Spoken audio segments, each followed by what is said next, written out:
एक शब्द है जो हमें कभी कभी या कहो कई बार सुनाई देता है, स्वार्थ। वो व्यक्ति स्वार्थी है, उसने स्वार्थ में आके ये बुरा कर्म कर दिया, आदि इत्यादि। देखा जाए तो संसार स्वार्थ को पाप का मूल मानने लगा, परंतु क्या स्वार्थ सच में बुरा है? नहीं। स्वार्थ ये शब्द बना है स्व से, अर्थात स्वयं से, यानी कि जिस कार्य में केवल स्वयं का अर्थ हो, केवल स्वयं का लाभ चाप हो, वो स्वार्थ। अब प्रश्न ये उठता है कि आपका स्व क्या है? यदि आपके स्व में केवल आप हैं तो आप अवश्य स्वार्थी हैं। यदि आपके स्व में परिवार सम्मिलित है तो आप परिवार्थी हैं। यदि आपके स्व में अन्य लोग सम्मिलित हैं तो आप परोपकारती हैं। और यदि आपके स्व में ये संसार सम्मिलित है तो आप परमार्थी हैं। तो अपने स्वार्थ से दूर ना जाएं, उसका विस्तार करें। अपने अस्तित्व का विस्तार करोगे तो ये स्वार्थ स्वयं ही परमार्थ में बदल जाएगा। राधे राधे। मैंने आपसे कहा था कि संसार का सबसे बड़ा शस्त्र और सबसे बड़ा संबल है मित्रता। किंतु ये मित्रता कैसी होनी चाहिए? मित्रता होनी चाहिए दूध में मिले जल की भांति। कैसे? दूध में जब जल को मिलाया जाता है तब वो जल स्वयं दूध बन जाता है। तो सोचिए, दूध की मित्रता से जल का अस्तित्व कितना बढ़ गया। किंतु ये कथा यहीं समाप्त नहीं होती। जब दूध को गर्म किया जाता है तब जल अपनी मित्रता निभाता है। जल स्वयं पहले इसका ताप लेता है, स्वयं के अस्तित्व को भाप बनाकर जला देता है और दूध को बचा लेता है। फिर उसके पश्चात अपने मित्र के जाने से दूध में उबाल आता है। वो पात्र से निकलकर बहने लगता है और वो शांत केवल तभी होता है जब उसमें थोड़ा जल मिला दिया जाता है। अर्थात मित्रता वो जो मित्र के अस्तित्व का विस्तार कर दे। मित्रता वो जो मित्र के लिए स्वयं के अस्तित्व को जला दे। मित्रता वो जिसमें सुख और दुख दोनों मित्र से जुड़ा हो। तो ऐसे मित्र बनाओ जिसके समक्ष कुबेर का कोष भी फीका पड़ जाए। राधे राधे। भूल और मनुष्य, इन दोनों का संबंध कुछ वैसा है जैसा पंख और चिड़िया का, जैसा धारा और नदिया का। यदि भूल मनुष्य के स्वभाव का इतना महत्वपूर्ण अंग है तो आप सोचिए, इस पर लज्जा क्यों?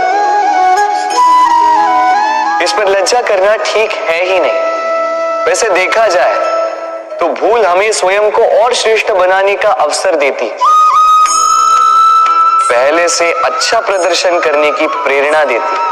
अब कदाचित आप में से कुछ इस बात से सहमत नहीं हो, क्योंकि बहुतों की दृष्टि में भूल दोष को जन्म देती है, दोष अपराध को, और अपराध के लिए क्षमा नहीं दंड मिलना चाहिए। किंतु क्या आपने कभी सोचा है कि ऐसा क्यों होता है? क्या कारण है इसका? इसका कारण है भूल स्वीकार करने से बचना। यदि आप कोई भूल करोगे और उसे स्वीकारोगे नहीं तो वो भूल दोष में बदल जाएगी और वो दोष अपराध। तो साहस रखिए, अपनी भूल को स्वीकार करना अपनी भूल को सुधारने की दिशा में सबसे पहला कदम होता है। और स्मरण रखिएगा, यदि कुछ अपराध है तो वो है समय पे अपनी भूल ना स्वीकार। राधे राधे। व्यक्ति किसी और वस्तु या भाव से परिचित हो ना हो, है और भविष्य दोनों ही व्यक्ति के मन में सदैव रहते हैं, जिनका अस्तित्व व्यक्ति के अस्तित्व पे भारी रहता है। विचित्र है ना? वह वो है जिसे आप नहीं जानते, जो अनजान है, और इसी कारण आपको भय लगता है कि ना जाने क्या होगा। भविष्य वो है जो अब तक घटा ही नहीं, तो जो घटा ही नहीं उसके विषय में चिंता क्यों?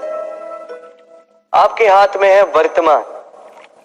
वर्तमान के कर्म सत्य मन से कीजिए और सोचिए ये कि अपने कर्मों को और कितनी श्रेष्ठता से किया जा सकता है। इसलिए आप विश्वास कीजिए, यदि वर्तमान के कर्मों को आप सत्य मन से करोगे तो भय स्वयं ही निकल जाएगा और भविष्य का फल अवश्य ही मीठा होगा। इसलिए भय और भविष्य से डरना छोड़ दीजिए, इस वर्तमान को जी। राधे राधे। कितना सुंदर पुस्तक है ना, सुंदर आवरण है, सजाए हुए पृष्ठ है।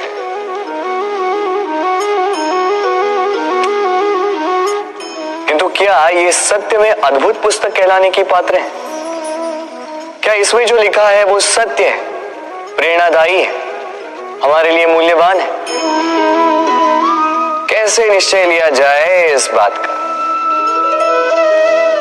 अब आप सोचेंगे कि सीधी सी बात है, आवरण को देख के पुस्तक की गुणवत्ता कैसे जानी जा सकती है?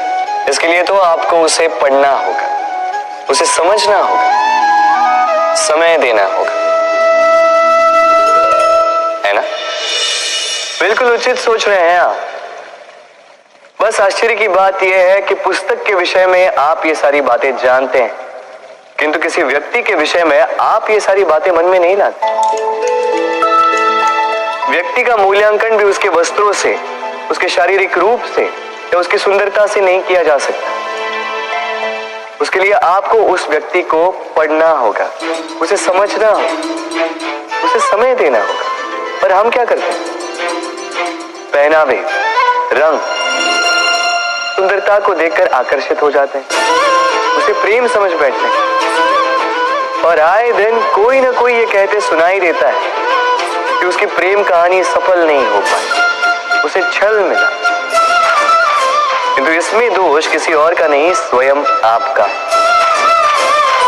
आपने उस व्यक्ति को समय नहीं दिया, आपने उस व्यक्ति के विचार नहीं परखे। प्रेम 2 क्षण में बनने वाला पकवान नहीं है, इसका स्वाद चखने के लिए आपको जीवन भर का समय देना पड़ेगा। तो समय दीजिए, एक दूसरे के रूप से नहीं, आत्मा से जुड़ी, निश्चित ही मन प्रसन्नता से कह उठेगा। राधे राधे।